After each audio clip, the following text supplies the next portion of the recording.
बालोद जिला गुंडरदेही नगर पंचायत में छत्तीसगढ़ प्रदेश दस्तावेज लेखक एवं स्टाम्प विक्रेता जन कल्याण संघ का चतुर्थ वार्षिक अधिवेशन शनिवार को गुंडरदेही नगर में संपन्न हुआ, जिसमें पूरे प्रदेश भर के दस्तावेज लेखक और स्टाम्प विक्रेता शामिल हुए। अधिवेशन में उपस्थित दस्तावेज लेखकों ने अपने अपने कार्य क्षेत्र में उत्पन्न समस्याओं को एक दूसरे को मंच के माध्यम से साझा किया। इस कार्यक्रम में बतौर मुख्य अतिथि पूर्व मुख्यमंत्री भूपेश बघेल एवं स्थानीय विधायक कुंवर सिंह निषाद सहित क्षेत्र के कई जनप्रतिनिधि शामिल रहे। CGTV गुंडरदेही संवाददाता याद राम साहू की खास रिपोर्ट।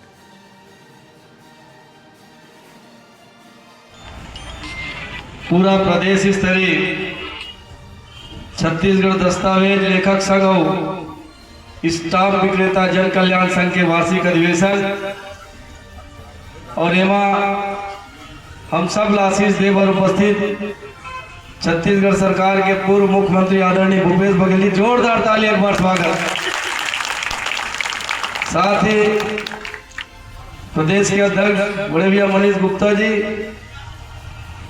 और स्टाम्प विक्रेता जन कल्याण संघ के अध्यक्ष जगदीश साहू जी और बढ़िया कविता कहा आदरणीय शर्मा जी, हमारे जिला कांग्रेस कमेटी के अध्यक्ष बड़े भैया चंद्रेश सिरवानी जी, आदरणीय प्रकाश नाटा जी, शर्मा जी और तमाम जिला पंचायत के सदस्य भाई गुलशन चंद्राकर जी और तमाम यहाँ बैठे हमारे संगठन के सबो कार्यकर्ता मन, पदाधिकारी मन और पूरा छत्तीसगढ़ के वार्षिक सम्मेलन में गुंडरदेही में आना हुआ और जो समस्या है जिससे बहुत ही मूलभूत की समस्या है, सरकार को इसमें ध्यान देना चाहिए। कांकेर में जो कल बड़ी घटना हुई उसमें शीतकालीन में क्या कोई धर्मांतरण को लेकर कानून लाया जाने था, इस बारे में कोई चर्चा नहीं हुई। देखिए, ये मैं पहले ही बोला था कि इस सरकार में बैठे हुए लोगों को कोई समझ नहीं क्योंकि इस संदर्भ में रमन सिंह जब मुख्यमंत्री थे तभी विधेयक विधानसभा से पारित हो चुका है, जो संभवतः राष्ट्रपति भवन में ही अभी अटका हुआ है। अब जब एक बिल पारित हो गए तो दूसरा बिल पारित नहीं किया जाता है। अब जब मैंने ये बात कही तो उसके बारे में आज तक कोई उसका उन्होंने सफाई नहीं दी सरकार में बैठे हुए। अब बार बार इसी प्रकार से बात करते हैं। समस्या पैदा किया हुआ भारतीय जनता पार्टी और RSS का है और उससे खुद जूझ रहे हैं। इस समस्या का समाधान ढूंढना चाहिए। कांकेर में हुआ, उसके पहले नारायणपुर में हुआ था, कोंडागांव में हुआ था, केसकाल में हुआ था, जगदलपुर में हुआ था। ये जो समस्या पैदा हुआ है ना, तो भारतीय जनता पार्टी, बजरंग दल, विश्व हिंदू परिषद, RSS के द्वारा पैदा किया हुआ समस्या है, जिसको आज पूरा प्रदेश भोग रहा है। संसद आज का यह कार्यक्रम जो है छत्तीसगढ़ प्रदेश दस्तावेज स्टाम्प वेंडर जन कल्याण संघ का चतुर्थ वार्षिक अधिवेशन का कार्यक्रम है, जिसमें प्रदेश के कोने कोने से सभी हमारे साथी जो है यहाँ उपस्थित हुए हैं और यह कार्यक्रम जो है हर वर्ष जारी रहेगा। और संघ परिवार का जो निर्माण हुआ है पिछले 4 वर्ष हो गए हैं और छोटी छोटी समस्याओं को लेकर हम लोग यह अधिवेशन में जो है एक साथ शामिल होते हैं और अपनी समस्याओं को एक दूसरे के साथ शेयर करते हैं।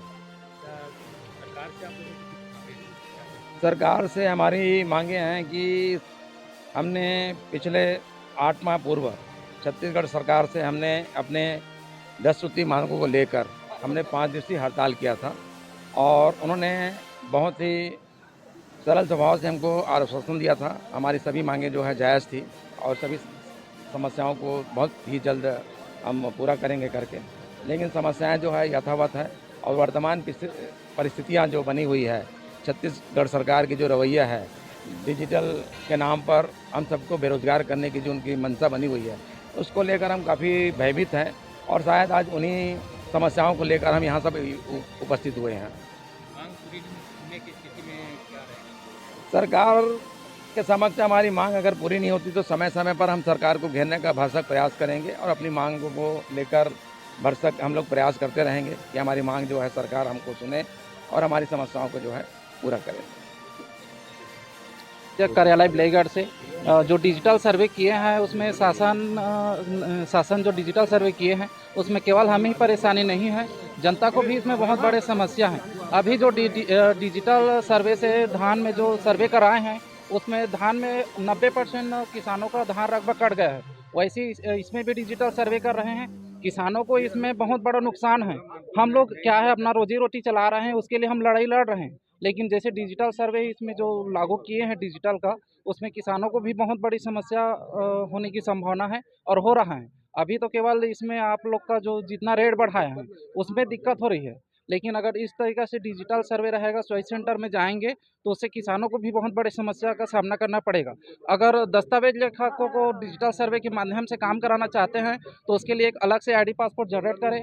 दस्तावेज लेखक हमेशा से इसमें कार्यरत हैं तो वो अच्छी तरीक़े से उसका कार्यविधि को समझते हैं, जानते हैं।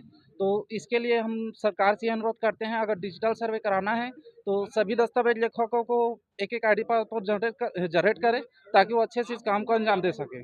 धन्यवाद। साहू, दस्तावेज लेखक संघ मोहला मानपुर मगड़ चौकी के जिलाध्यक्ष हूँ। क्या कहना चाहेंगे आज? मैं ये कहना चाहता हूँ कि जिस समय से हमारे पूर्वज लोग करते आ रहे हैं वो काम को हमारे दस्तावेज लेख संघ ही करे, और सरकार से ही निवेदन है कि जितने भी दस्तावेज लेख सदस्यगण हैं वो सबको आईडी दे और उन्हीं के आईडी के माध्यम से उनका रजिस्ट्री हो। और दूसरी बात और कहना चाहूँगा, मैं दुखी मन से कहता हूँ कि जो कंप्यूटर ऑपरेटर रखे हुए हैं तो कंप्यूटर ऑपरेटर लोकल रखे हुए हैं, जिस तहसील के जिस गांव के हैं उसी ग्राम के ऑपरेटर रखे हुए हैं, उनके द्वारा डायरेक्ट पक्षकार को बुला करके रजिस्ट्री संपादित करते हैं और रजिस्ट्री में हस्ताक्षर किसी वकील के माध्यम से करा लेते हैं और जितना पैसा लेना है उतना मनचाही ले लेते हैं। मेरा कहना मतलब ये है कि सिर्फ जब शासन ने ऑनलाइन रजिस्ट्री कर दिया है और कमीशन में उनको अलग से रखने की आवश्यकता नहीं है, इसलिए शासन उनको हटा दिया जाए या फिर इस तहसील से दूसरे तहसील उनका ट्रांसफर कर दिया जाए। बस इतना कहना चाहता हूँ। मैं दस्तावेज लेखक संघ प्रदेश संघ के संरक्षक लक्ष्मी नारायण दुबे, मैं ये चाहता हूँ कि सरकार चाहे जिसकी भी हो, लेकिन दस्तावेज लेखकों और स्टाम्प बेडरों के हित में कार्य हो ताकि हम लोगों को उससे कुछ न कुछ फ़ायदा हो। नंबर 1। नंबर 2, अभी जो डिजिटल हुआ है, जो ऑनलाइन हुआ है, तो उसमें ऑनलाइन में जितने भी दस्तावेज लेखक भाई हैं उन लोग को बहुत परेशानी होती है, क्योंकि कुछ भी डीड हम लोग लिखते हैं तो लिखने के पहले गोल गोल सर्वर जो है डाउन हो जाता है, जिससे हम लोग किसी भी डॉक्यूमेंट को लिखने के लिए या सबमिट करने के लिए काफ़ी परेशानी होती है। तो जो ये सरकार जो है डिजिटल किए हैं, ऑनलाइन किए हैं, तो सबसे पहले जो मुख्य यंत्र है डिजिटल वाला, ऑनलाइन वाला, उसको पहले सुधारे, उसके बाद फिर इधर हुई है। और लेखन शुल्क हम लोग जैसे के तैसे हैं, उसको लेखन शुल्क में भी बढ़ोतरी किया जाए। डिजिटलीकरण जो हुआ है उससे किस प्रकार की समस्याएं आ रही हैं आपको? जी, आपने जो प्रश्न पूछा है बिल्कुल सही है। और सबसे पहले मैं आपको अपना परिचय देना चाहता हूँ। मेरा नाम अजय कुमार सोनी है। मैं सीतापुर तहसील में दस्तावेज लेखन का कार्य करता हूँ। पहले मैं तहसील अध्यक्ष था। अभी के इस चौथे अधिवेशन में मुझे प्रदेश कार्यकारिणी में सलाहकार के पद पर नियुक्त किया गया है। सबसे बड़ी समस्या तो ये है कि हमारे जितने भी दस्तावेज लेखक गण हैं, चाहे जिस तहसील में भी कार्यरत हैं, तो पहले जो काम किया करते थे वो अपने हाथ से टाइपिंग से रजिस्ट्री वगैरह को लिखा करते थे। अभी वर्तमान में शासन जब से भारतीय जनता पार्टी की बनी है तो उस पद्धति को समाप्त करके एक ऐप लागू कर दिया गया है, उसको बोलते हैं माई डीड ऐप। तो उस ऐप में अपन जितने भी दस्तावेज लेखक हैं वो कंप्यूटर के काम में अनुभवहीनता के कारण नहीं कर पाते हैं। तो क्या होता है कि पहले कंपनी थी जो दस्तावेज लेखक के द्वारा लिखा गया रजिस्ट्री को जब हम लोग पंजीयन कराने के लिए जाते थे पंजीयन विभाग में ऑनलाइन, तो ऑनलाइन करने के लिए एक थे वो कंप्यूटर ऑपरेटर को रखा गया था किसी कंपनी के द्वारा। अब उस पद को समाप्त कर दिया गया है कंपनी के द्वारा। कंपनी कभी अपना उस चीज़ को बंद कर दिया है। लेकिन अब जब ये भारतीय जनता पार्टी के शासन में माई डीड ऐप लागू कर दिया है, उसमें उन्होंने ये सिस्टम लागू किया है कि विक्रेता अपने खेत में खड़ा हो और उस ऐप के माध्यम से जा कर के जो रजिस्ट्री करने वाला है उस ज़मीन का और उसका फ़ोटो खींचे, और खींचने के बाद फिर एक नंबर जनरेट होता है, उस नंबर के माध्यम से रजिस्ट्री होता है। और हमारे जैसे जितने भी दस्तावेज लेखक हैं जिनका उम्र ज़्यादा हो गया है या जो कंप्यूटर के काम को नहीं जानते हैं, वो इन समस्या से ज़्यादा पीड़ित हैं, क्योंकि इस ऐप में काम करना, बहुत लोग मोबाइल चलाना भी नहीं जानते हैं तो कंप्यूटर कहाँ से चलाएंगे।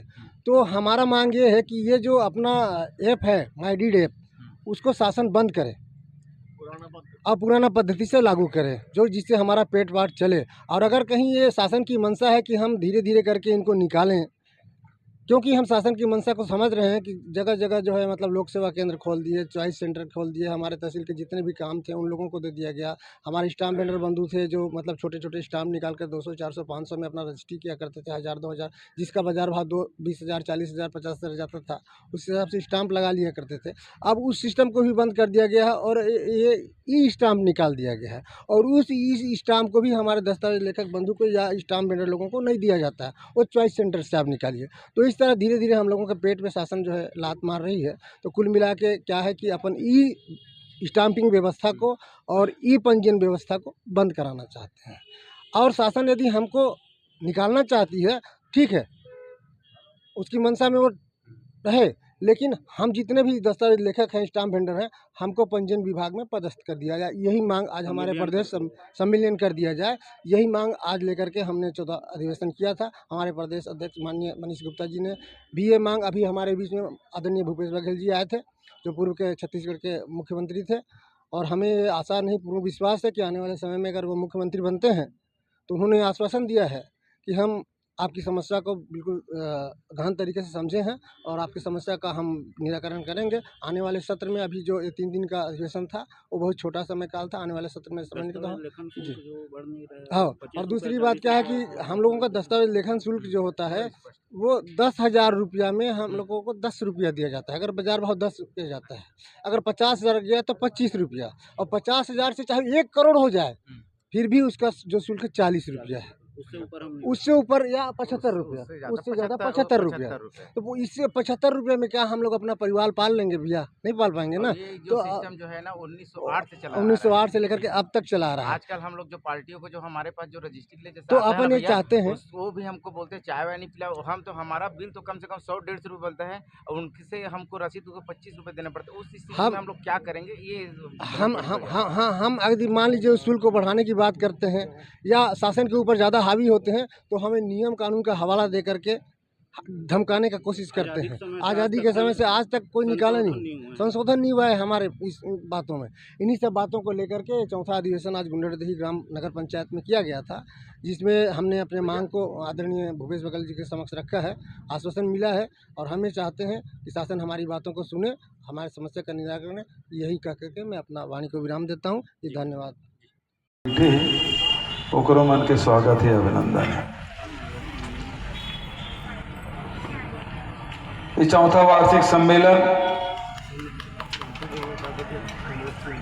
और 4था वार्षिक सम्मेलन गुंडरदेही में भाई कुंवर सिंह केस के यहाँ आना ही पूरा प्रदेश भर का ही, क्योंकि प्रदेश भर का ही तो प्रदेश भर के सम्मेलन तो बड़े बड़े शहर में होते, लेकिन छोटे नगर पंचायत क्षेत्र में भी यदि वार्षिक हम सम्मेलन पूरा प्रदेश स्तरीय होते तो बड़े बात है, यहाँ जाना चाहिए।